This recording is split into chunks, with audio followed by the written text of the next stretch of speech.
Just imagine பண்ணி பாருங்கள். இப்போது சென்னை டு கோவைக்கு ஒரு பஸ் ரோட்டில் போகுது. இந்த பஸ்ஸு எந்த வித தடங்களும் இல்லாமல், எந்த வித தடையும் இல்லாமல் ஸ்மூத்தாக போய் சேருமா? நோ.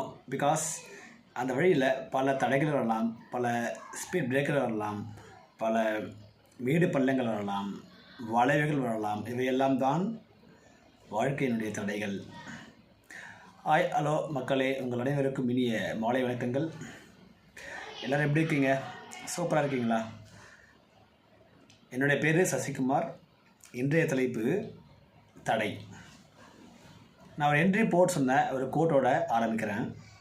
தடைகள் என்பது நாம் இலக்குகளில் இருந்து கண்களை எடுக்கும்போது நாம் பார்க்கும் மிகப்பெரிய விஷயம்னு என்ட்ரி போட் சொல்கிறாரு.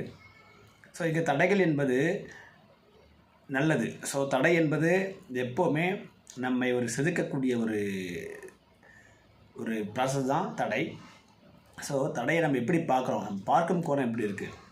தடை என்பது தடை கற்களாக பார்க்குறோமா, அல்லது அதையே ஒரு வாய்ப்பாகவும் ஒரு படிக்கற்களாகவும் பார்க்குறோமா என்பது நம்முடைய பார்க்கும் கோணத்தை பொறுத்து. ஸோ தடை என்ற விஷயத்தில் பார்க்கும் கோணம் மிக முக்கியமாக பங்கு வகிக்குது. ஸோ நம்ம வாய்ப்புகள் உயரணும்னா தடையை வாய்ப்பாக பார்க்கக்கூடிய மிகப்பெரிய ஒரு ஸ்கில்லை வளர்த்துக்கணும். ஸோ ஒரு குட்டி கதை மூலமாக ஒரு பெண் எப்படி தடைகளை தாண்டி தன் வாழ்க்கையில் வெற்றி பெற்றாங்க அப்படின்றத ஒரு குட்டி கதைமாக சொல்கிறேன். ஒரு காலத்தில் மரியா என்ற ஒரு பெண் வாழ்ந்து வந்தாள். அவள் பார்த்திங்கன்னா மலை மீது இருக்கிற ஒரு குக்கிராமத்தில் வாழ்கிறாள். ஆனால் அவளுக்கு ஒரு பெரிய கனவு என்னென்னா, தான் எப்படியாவது ஒரு டாக்டர் ஆகணும் அப்படிங்கிற ஒரு கனவு இருக்குது.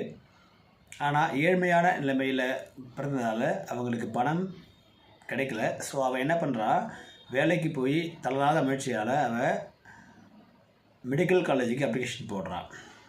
அன்ஃபார்ச்சுனேட்லி அப்ளிகேஷன் போடும்பொழுது அவங்க அப்பா சிக்காயிடுறாரு, மிகப்பெரிய நோயால் பாதிக்கப்படுறாரு. ஸோ அப்பாவை கவனிக்க வேண்டிய மிகப்பெரிய பொறுப்பு அந்த பொண்ணுக்கு. இப்போ அப்பாவை கவனித்தா படிப்பு விட்டுருவா. ஸோ என்ன பண்ணலான்னு திங்க் பண்ணி அப்பாவையும் கவனித்து வேலையை செஞ்சுட்டு அதே நேரம் படிக்கவும் செஞ்சாள்.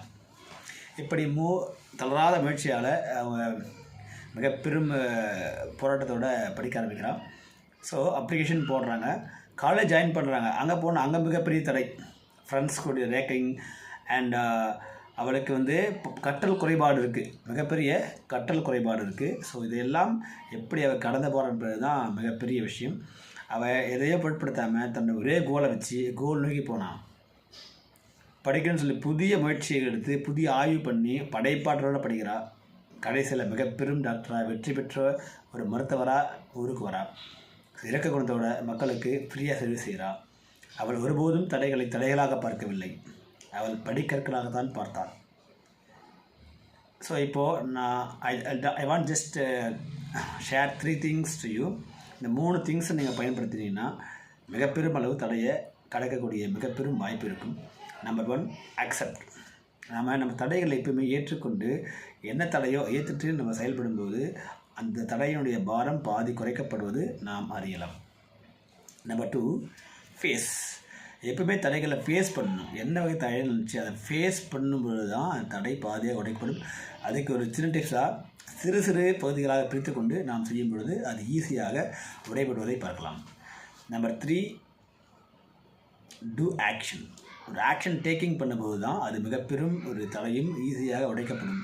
ஸோ ஆக்ஷன் டேக் பண்ணால் அந்த தடை ஈஸியாக உடைக்கப்படும்.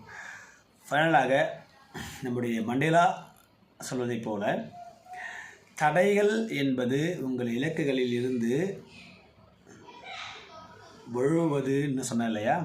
ஸோ என்ன அப்படின்னா, வாழ்க்கையின் மிக பெரும் ஒரு பெருமை என்பது வாழ்க்கையில் விழாமல் இருப்பது கிடையாது. எப்பொழுது விழுந்தாலும் உடனே எழுவதில் தான் பெருமை இருக்கிறது என்று மண்டேலா சொல்கிறார். ஸோ தடைக்கற்களை தடையாக பார்க்காமல் படிக்கற்களாக பார்த்தோம் என்றால் நம் வாழ்க்கையில் மிகப்பெரும் வாய்ப்பை அது கொண்டு வரும். Thank you so much for this great opportunity. Thanks a lot.